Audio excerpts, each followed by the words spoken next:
श्री शिवाय नमस्तुभ्यम हर हर महादेव। आप सभी भक्तजनों पर भगवान विष्णु बाबा भोलेनाथ की कृपा सदा सर्वदा बनी रहे। आप सभी का मेरे चैनल शिव की पूजा में स्वागत है। इस वीडियो में हम वैशाख मास का महत्व, तुलसी पूजन और पीपल पूजन का महत्व और एक पौराणिक कथा जो कि बंदरिया के बारे में है, जिसको सुनने के बाद आपको इस मास से इतना प्यार हो जाएगा कि आप हर साल वैशाख मास के आने का इंतजार करेंगे। सबसे पहले बात करते हैं वैशाख मास के महत्व के बारे में। स्कंद पुराण के अनुसार वैशाख मास को ब्रह्मा जी ने सब मासों में श्रेष्ठ बताया है।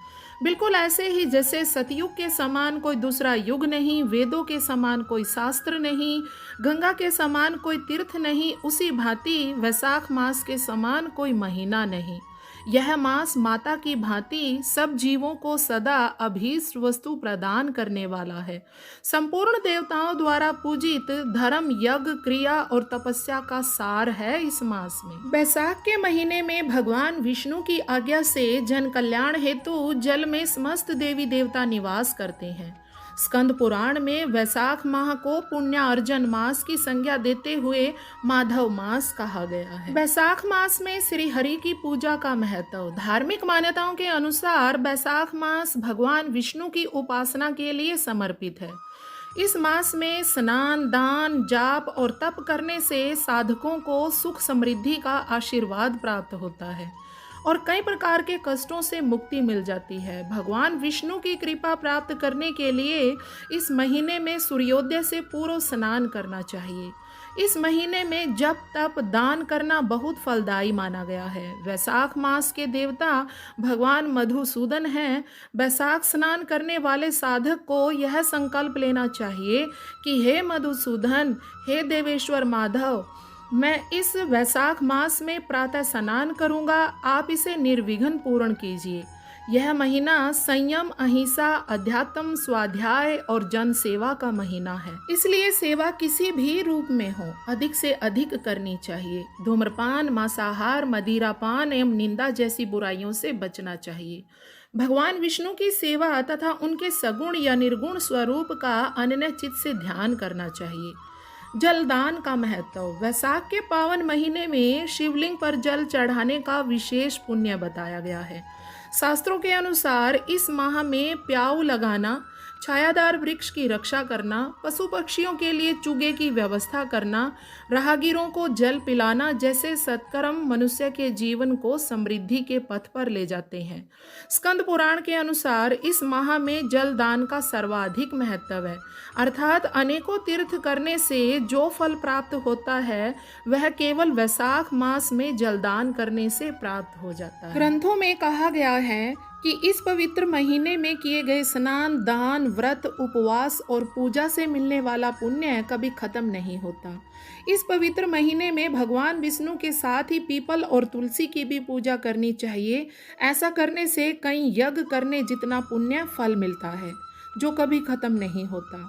पीपल में भगवान विष्णु का वास माना जाता है, वहीं तुलसी को लक्ष्मी जी का रूप माना गया है। वैशाख महीने के शुक्ल पक्ष में भगवान विष्णु को प्रसन्न करने के लिए व्रत, उपवास किए जाते हैं।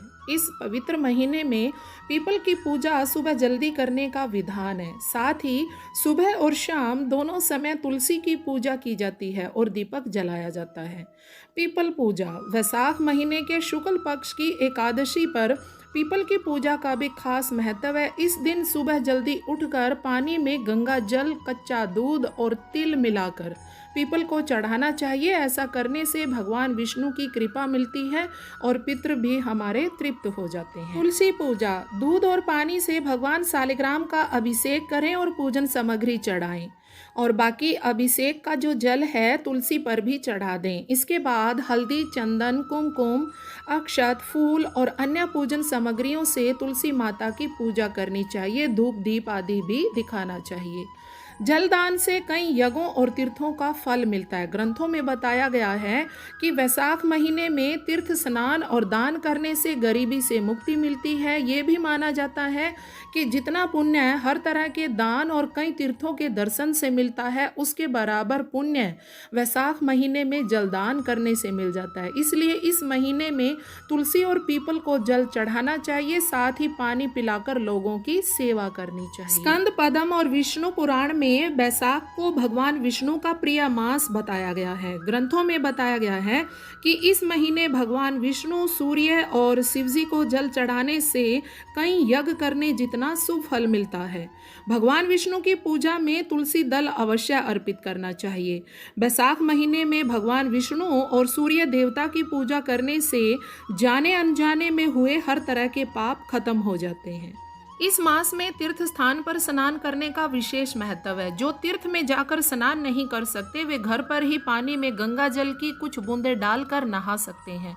ऐसा करने से तीर्थ स्नान का पुण्य मिलता है। चलिए अब करते हैं वैशाख मास की पवित्र कथा बंदरिया की कहानी। कहानी बड़ी ही रोचक है, कृपा करके कथा संपूर्ण सुनिएगा।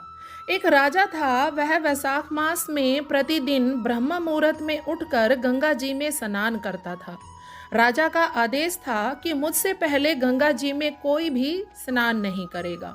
राजा जब गंगा जी में स्नान करने जाते तो उन्हें प्रतिदिन शांत जल के स्थान पर हिलता हुआ हलचल युक्त जल दिखाई देता था।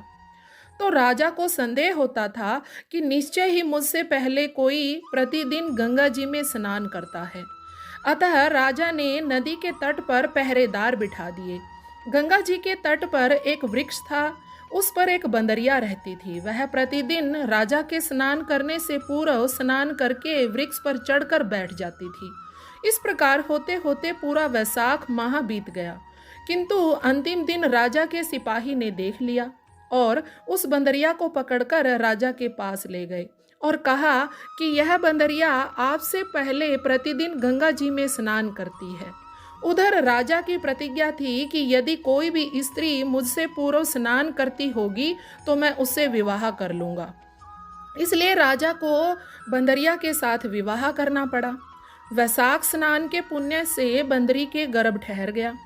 9 मास पूर्ण होने पर बंदरिया ने राजा से पूछा कि शिशु जन्म के समय मुझे क्या करना चाहिए।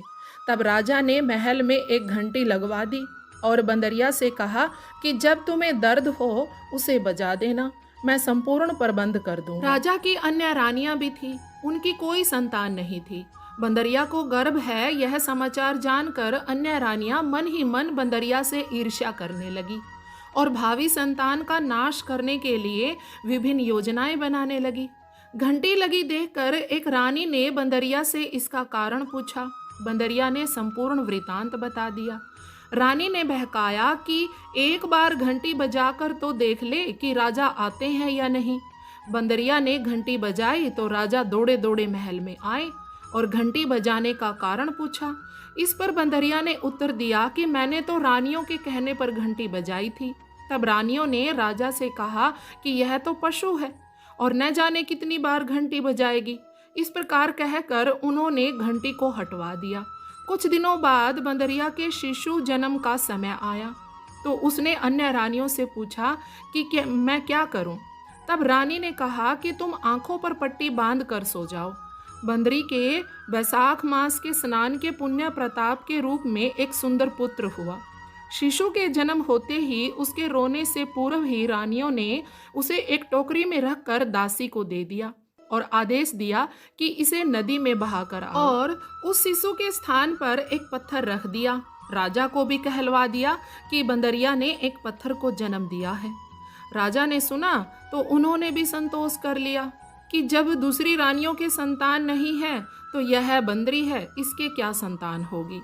उधर दासी ने उस सुंदर शिशु को नदी में न बहाकर कुम्हार के खड्डे में रख दिया।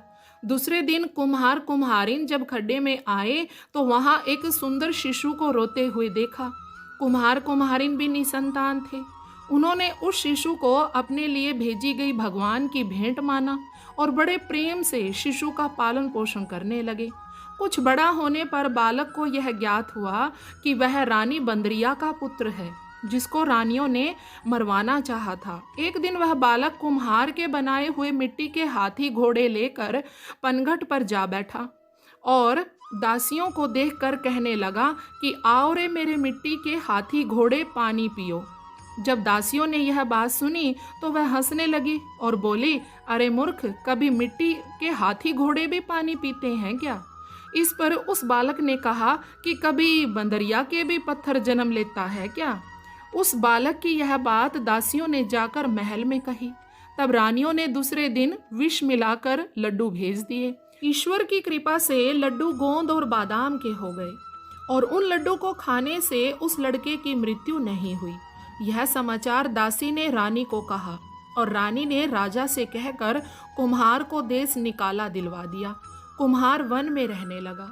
उसके बाद अगले वर्ष चित्र माह में माता गणगौर के पूजन का दिन आया तो वह बंदरी का पुत्र 108 करवे और 108 गोली लेकर एक घड़े में पानी भरकर बगीचे के बाहर बैठ गया।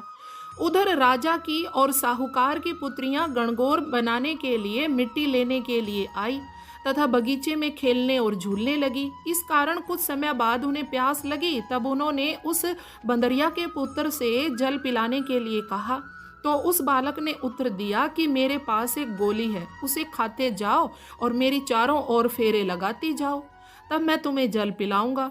इस पर पहले तो कन्याओं ने मना किया किंतु प्यास तेज होने के कारण मान गई। इस प्रकार गोली खाने और उस युवक के साथ फेरे लेने से वह गर्भवती हो गई। बाद में जब उनके माता पिता को यह ज्ञात हुआ तो वह सभी कुम्हार के पास आए और संपूर्ण वृतांत सुनाया तथा कहा कि तेरे पुत्र ने हमारी कन्याओं से विवाह किया है, अब तुम्हें इन्हें अपने पास रखना होगा। तब कुमार ने निर्धन होने के कारण असमर्थता व्यक्त की तो 2 कन्याओं के माता पिता ने बहुत सारा धन देकर अपनी कन्याओं को कुम्हार के घर विदा किया और कुम्हार के घर 108 बहुएं आ गई और कालांतर में उनके 108 ही पोते हो गए। कुम्हार ने समस्त नगरी को भोजन के लिए निमंत्रण दिया और राजा को भी बुलवा दिया। राजा के यहाँ से रानी बंदरिया के अतिरिक्त सब भोजन हेतु पधारे।